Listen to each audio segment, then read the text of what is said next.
The HOA broke into my house to throw the neighborhood party, claiming it was the biggest house on the block, and I wasn't home. When I returned, everything was destroyed. I never imagined I'd one day unlock the gate to my own home and find drunk strangers in my kitchen, muddy kids jumping on my white couch, and a barbecue fire roaring in my newly renovated backyard. But it happened. And the worst part? It was all authorized by the HOA. And yes, all while I was out of town. For context, I've been living in this neighborhood for about 5 years. It's not a gated community or anything, but we do have an HOA that acts like they own the entire block. They organize little parties, volleyball tournaments, endless meetings about the condition of the park grass. The kind of people who have way too much free time and absolutely no boundaries. Since moving in, I've kept my distance. I greet the neighbors, pay the monthly HOA fee just to avoid drama, but I've never gone to the meetings or taken part in their events. Honestly, I bought this house because of the lot size and location, not because I wanted to join some neighborhood club. My house just happens to be the biggest one on the street. Not because I wanted to show off. I bought it cheap from an elderly couple and renovated it myself over the years. Every inch of it has my effort, my planning, and my hard-earned money behind it. So about a month ago, I took a week off to visit my sister in another city. I told a few trusted neighbors I'd be away, locked everything up tight, turned on all the security systems, and left the house in perfect condition. The last thing I expected was to come back and find it invaded. But that's exactly what happened. I came back on a Saturday afternoon, tired from the trip, looking forward to a shower and crashing on my couch. As I turned onto my street, something fell off. Way too many cars parked in front of my house. Loud music, the smell of grilled meat, balloons tied to my gate. I figured maybe my neighbor was throwing a party. But as I got closer, my stomach dropped. The music, the decorations, the crowd. It was all coming from my house. I froze. I opened the gate and stepped inside, and my brain almost shut down from shock. Strangers were in my pool. Kids are tossing balls into my garden. Adults were walking through my house with drinks like they rented the place. In my kitchen, there was a line of people helping themselves to cake from a buffet table. My living room rug, the one I saved up for, was stained, muddy, torn. A window was broken. The master bathroom. I don't even want to describe it. I couldn't speak. That's when some guy in a striped polo shirt, holding a beer, walked up to me with a big grin. "Oh, hey, you're the homeowner, right? Glad you made it. We were getting worried you wouldn't show. Looks great, huh? The party's been a hit." I just stared around in disbelief. A woman was rummaging through my kitchen drawers. A teenager walked out of my bedroom wearing one of my towels. My gate was wide open, the floor was trashed, and everything I cared about looked violated. All I could ask was, "Who told you this was okay?" And the guy answered with the calmest voice imaginable. "The HOA. They said since you weren't home, and this is the biggest house in the neighborhood, it was perfect for the community party. It's all good. We'll clean up everything after, don't worry." At that moment, I knew this was going to get very ugly. I was still trying to process everything when I let out a shout from the pit of my stomach. "Everyone out of my house. Now." Dead silence. One of those heavy silences that only happens when people know, deep down, they screwed up. The music stopped abruptly. A few cups froze midair. Conversations vanished. And every single person looked at me like I was the problem. A couple quietly set their plates down, grabbed their kids, and left without saying a word. A group of teenagers chuckled, like it was all some hilarious prank. One of them muttered, "Oh, the guy's pissed," while kicking a beer can across my tile floor. But this wasn't me being pissed. This was disbelief, mixed with something boiling far beneath the surface. I walked through my house like an inspector at crime scene. Outside, in a yard I worked so hard to landscape, bottles were scattered among my plants. Balloons hung off trees I had planted myself. Beer cans floated in my pool. The lawn I kept pristine was now full of chair marks, grease stains, and mud. Inside, people I didn't know were lined up on my kitchen island, helping themselves to food, using my silverware and dishes like they were at some catered event. One guy, probably mid-40s, looked at me and said, "Don't worry, we'll clean everything up later." As if that made it okay. I went upstairs. Guest room, mattress on the floor, red wine stains on the wall, a wet towel tossed over my monitor. The bathroom, sink clogged with glitter, and, disturbingly, a child's underwear stuffed in my shower drain. Then I opened the door to my bedroom, and I snapped. My bed was a mess. My drawers rifled through. My cologne bottles were opened. The blanket was soaked, and not with water. I stood there, staring at what used to be my safe space. My sanctuary. I stormed back downstairs. Heart pounding, shaking. I shouted again. Out. Now. Everyone. And then the real chaos began. Most people scrambled. Some tried to reason with me. You're overreacting, dude. It's just a party. You've got the biggest house on the block, and act like you're better than everyone. Just because you have money doesn't mean you can treat the rest of us like dirt. That's when it hit me. This wasn't just a misunderstanding. This was a statement. They didn't ask to use my home. They decided to use it because in their minds, I deserved to be put in my place. I had something they didn't, and that alone was offensive to them. It took almost half an hour to get everyone out. I locked doors, kicked out stragglers, and cleaned up broken decorations hanging off my gate. And when I finally thought it was over, I saw them. The HOA, a group of smug, self-important neighbors standing outside my gate, arms crossed, faces full of fake disappointment. And the president of the HOA, the same guy who constantly spammed the neighborhood chat, stepped forward like I owed him an apology. Listen, he said, we understand you're upset, but you really overreacted. This was for the community, a unifying event. You broke into my house, used my bedroom, destroyed my bathroom, and that's your excuse. We didn't break in. The maintenance guy had a spare key. We figured you wouldn't mind. You never show up to meetings or events anyway. You figured? You figured it was okay to use my private home as a party venue without permission. It's the biggest house on the block. And honestly, you don't even use it. You keep to yourself. We thought it would be nice to finally share it with the neighborhood. I laughed. Not because it was funny, because it was insane. You think this is about sharing? This is about respect. This is my property. You don't get to vote on how I use it. You always act like you're better than us, he spat. You don't greet anyone. You don't attend anything. You're just cold. Because I don't want to join a bake sale or talk about hedge heights in a group chat. I mind my business. And you crossed a line. You're selfish, he said. You could have used that house to contribute to the community. Instead, you slammed the door in everyone's face. No, you broke in. That's a crime. And guess what?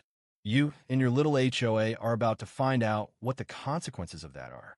He took a step closer. We're not leaving. The street is public. You can't keep us out. No, but I can keep you off my property.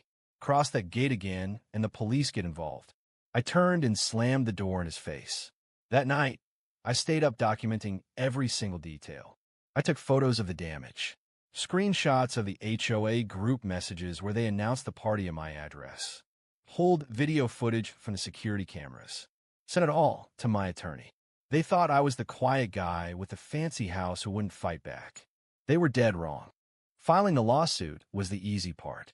I gathered evidence, downloaded security footage, took screenshots of a neighborhood group chat where the HOA had discussed the party, documented the damages with photos, collected repair estimates, and even had expert assessments of what was destroyed.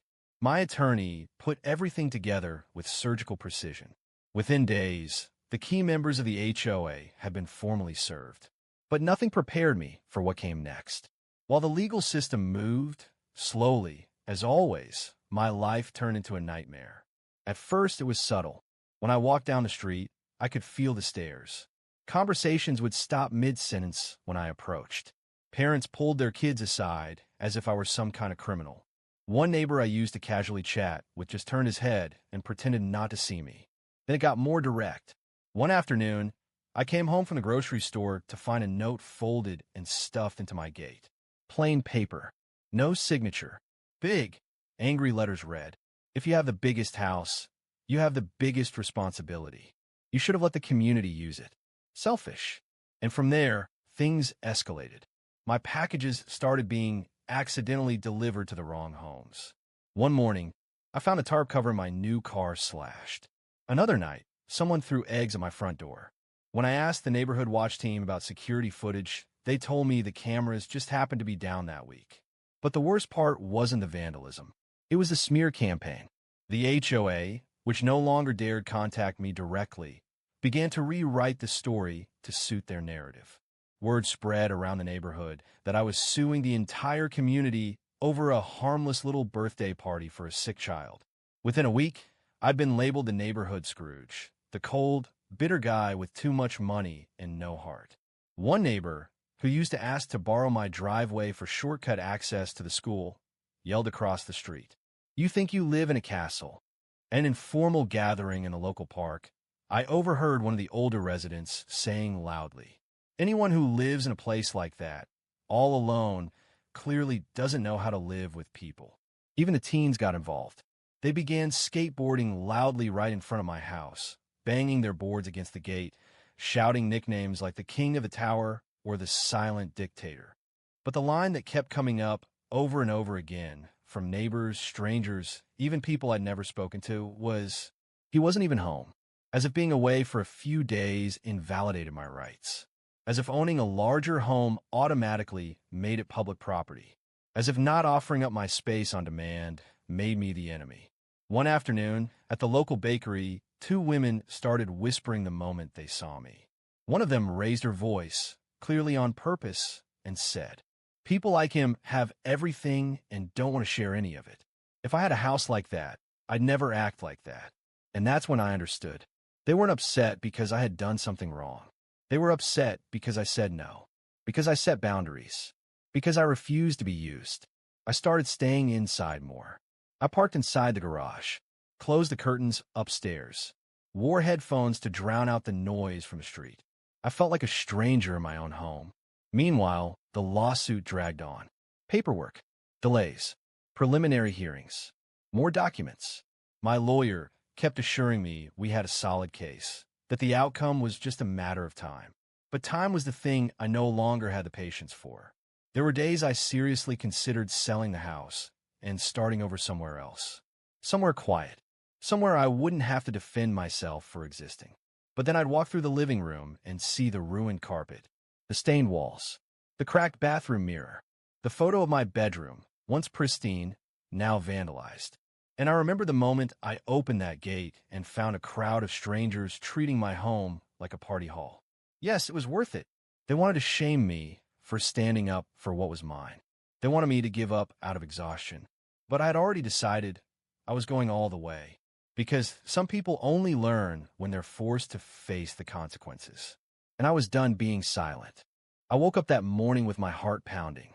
The final court hearing was scheduled for 10 a.m., but I'd been awake since 5, pacing around the house like I was preparing for war. And honestly, that's exactly what it felt like.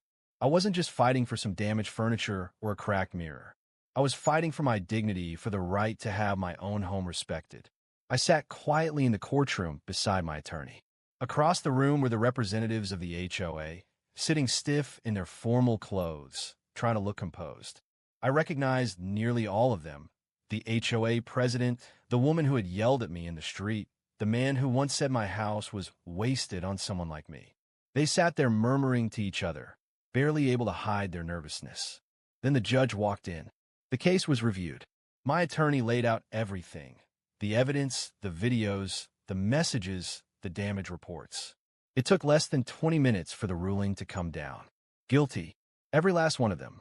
The HOA was held responsible for trespassing, property damage, unauthorized use of a private residence, and even defamation. The ruling was crystal clear. They had to pay me a substantial amount in damages. Not just for the physical destruction they caused, but for the psychological harassment I endured for months afterward, for the smear campaigns, the neighborhood bullying, the late-night eggings, the whispering behind my back. The room fell into dead silence. I didn't move. I didn't smile. I just stared forward, refusing to give them the satisfaction of seeing my relief. But inside, I was breathing for the first time in months. I walked out of that courtroom and sat in my car for a good 10 minutes before I even turned on the engine. The weight that came off my chest was something I can't even describe. I wasn't happy. I was justified. And that feeling? It was worth more than the money. But the money? Oh, I put it to good use. First came the basics. Brand new, reinforced doors. Shatterproof windows. A high-grade smart security system with motion detectors, floodlights, and facial recognition cameras. I installed a steel gate with an automated system and a giant sign that said, "Private property. Entry by legal authorization only." Then came the full interior restoration. I replaced every damaged item. Custom cabinets, new sofas, imported rugs, designer lighting. I had all the flooring redone, repainted every wall with premium anti-mold paint, and added acoustic insulation to keep outside noise where it belonged out. The kitchen, fully modernized with high-end appliances, a marble island, and a wine fridge. The master bathroom turned into a spa. But the backyard, oh, the backyard was where I really made a statement. I hired a top-tier landscape designer from another city. He transformed the garden into a private oasis. New lawn, ambient LED lighting, a hardwood deck, a redesigned patio, and a new infinity pool, all surrounded by a tall, smooth privacy wall that not even the nosiest neighbor could peek over. That's when the real fun began. The neighbors lost their minds. They started walking by slowly, trying to catch a glimpse of what I was doing. Cars would stop in front of the house and sit there for minutes. One guy even rang the bell just to ask if I was throwing a housewarming party for the renovation. I stared at him for 5 seconds, said nothing, and shut the gate. The HOA president? He completely lost it. I heard he called an emergency meeting in the community park to discuss the impact of isolationist behavior in the neighborhood. Flyers started going up on light poles. Say no to walls. Don't let wealth divide us. This is a community, not a fortress. Some even posted online, accusing me of militarizing a family home and destroying the heart of the neighborhood. What they didn't realize was that I wasn't building walls to keep them out. I was building peace for myself and using their money to do it. Every plant, every tile, every drop of water in my new pool was paid for by the same people who once stood outside my house with smug smiles and entitled opinions. And that's what really tore them apart inside. They want to make me feel ashamed for protecting what was mine. They wanted to bully me into silence, into selling, into leaving. Instead, I rebuilt. Stronger, safer, smarter. And I did it all without saying a word. No gloating. No social media posts. No speeches. I let the house speak for itself. Now, when they walk past, they see a home that's untouchable. A fortress of calm in a sea of chaos. And they know, whether they admit it or not, that they pushed the wrong person too far. They try to make me a villain for defending my own property. But the truth is, all I did was draw a line. They crossed it, and I made sure they paid for it. Truth be told, after winning the lawsuit and fully renovating my home, I genuinely believed the worst was behind me. I naively assumed that, despite their anger, the neighbors would eventually accept the court's decision, that they'd realize they were in the wrong, lower their heads, and finally leave me alone. But I underestimated how deep collective resentment can go. For the next few months, I was erased from the neighborhood. Completely. No one greeted me. No one acknowledged my presence. It was like I'd become a ghost they all agreed to ignore. People who used to ask me for favors now crossed the street when they saw me. Even the kids, who I never had any problem with, avoided eye contact, like someone had sat them down and told them I was the villain in some neighborhood fairy tale. Deliveries stopped arriving as expected. Packages marked as delivered never showed up. Some were mysteriously left at the wrong address. Others just vanished. When I confronted a delivery guy, he muttered something about how the HOA had told them you didn't want anyone knocking on your door. It felt like I was being punished. A silent, organized, very intentional punishment. The stares, the whispers, the fake laughs when I passed by, cars slowing down to get a look, people pausing on the other side of the street just to glare. But I learned to live with it. I turned the silence into my peace.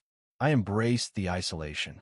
I spent more time in my inner garden, worked remotely whenever I could, kept the gates locked and my head down. I made my home into a fortress, not just physically, but mentally. They expected me to crack, to snap, to lash out or beg to be welcomed back into their little community. But I didn't play their game. And then, one day, everything changed again.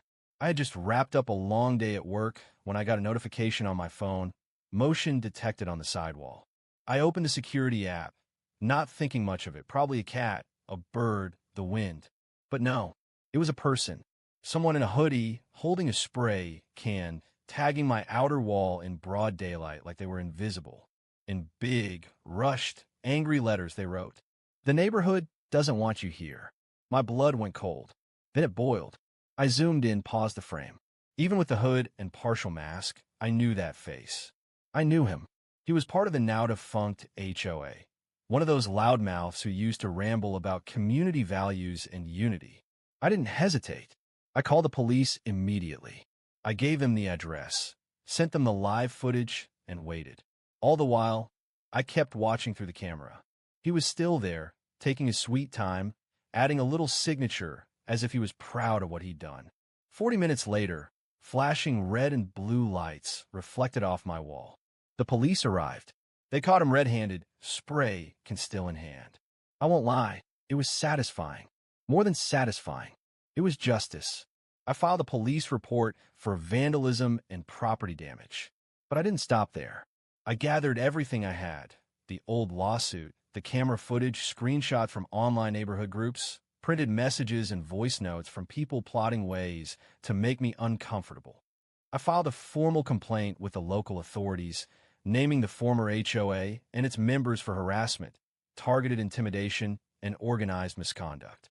This time, it wasn't just my word. The investigation moved fast. Messages from WhatsApp groups leaked. Audio recordings surfaced, where some of them literally said things like, "If he won't leave on his own, we'll make him feel unwanted until he does." The scandal exploded. The city council got involved. And with the mounting evidence and public attention, the local prosecutor issued a ruling. The HOA was permanently disbanded. No more meetings. No more dues. No more neighborhood leadership. The organization was shut down. Frozen. Erased. And yet, even after all that, guess who remained the villain? Me. Despite the truth. Despite the video evidence. Despite having my house vandalized, my property invaded, my privacy violated. Despite the fact that I never attacked anyone, only defended myself, I still hear the whispers. He took it too far. He ruined the neighborhood vibe. All that just because he didn't want to share. But I don't regret it. Not a single step. I defended what was mine. I stood up when no one else would have. I drew a line, and I enforced it. They chose pride. They chose arrogance. They tried to bully me into submission. And when that didn't work, they tried to drive me out. And they failed. They failed because I didn't give them what they wanted: weakness, guilt, surrender. And if that makes me the villain in their story, so be it. I'd rather be the villain who stood his ground than the fool who let everyone walk all over him. The truth is, winning doesn't mean peace. I learned that the hard way. After everything that happened, the lawsuit, the compensation, the full renovation, the HOA being disbanded, the vandal being arrested, I honestly thought the neighborhood would move on, that they'd eventually accept they went too far, swallow their pride, and let me live in peace. But no, legally, the HOA no longer existed. But the spirit of it, oh, it was alive and well. The neighbors kept ignoring me, walked past me like I was invisible. Some even went out of their way to show their contempt. I'd see windows shut when I walked down the street. Conversations would die the moment I came near. People turned their backs, even the new ones who didn't know me at all, as if every person who moved in was handed a cheat sheet with one rule: don't talk to that guy. I kept to myself, didn't bother anyone, didn't throw parties, didn't say a word. I just worked, came home, and lived my life. But apparently, that was too much for them. One afternoon, I went outside just to water the plants. A woman on her balcony stared at me like I was something she scraped off her shoe. Another time, while taking out the trash, I overheard someone mutter, "There goes the guy who ruined the neighborhood." Ruined it? I was the one whose house was invaded, whose property was vandalized, who had to go to court just to be left alone. I didn't ruin anything. I survived it.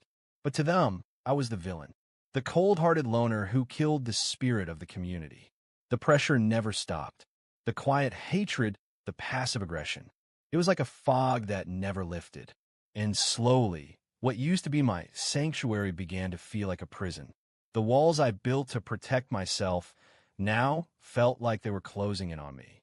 I couldn't open the curtains without feeling watched. I couldn't walk into the yard without sensing judgment. I couldn't even start my car without wondering who was watching from which window. ready to whisper something as soon as I pulled away. And then came the final straw. It was a quiet Sunday afternoon. I was sitting on my porch, reading, trying to enjoy what little peace I could find when a kid, maybe 10 or 11, rode past on his bike and yelled, "If you don't share, you don't belong." I just sat there frozen. Not because a child insulted me, but because that single sentence captured everything this neighborhood believed. That if you weren't part of the collective, if you didn't offer yourself up for their use, then you deserved to be pushed out. That night, I opened my laptop, listed the house for rent, and didn't think twice. I describe it professionally: safe, spacious, renovated, ideal for executives or families. Within a week, I had several offers. It wasn't easy. That house was mine, not just on paper. It had my sweat in the walls, my time in every detail. It was a reflection of years of hard work. But I couldn't breathe there anymore. Living in that neighborhood was like being the only person in a packed bar during the World Cup final and being the one to walk up and turn off the TV at the last minute.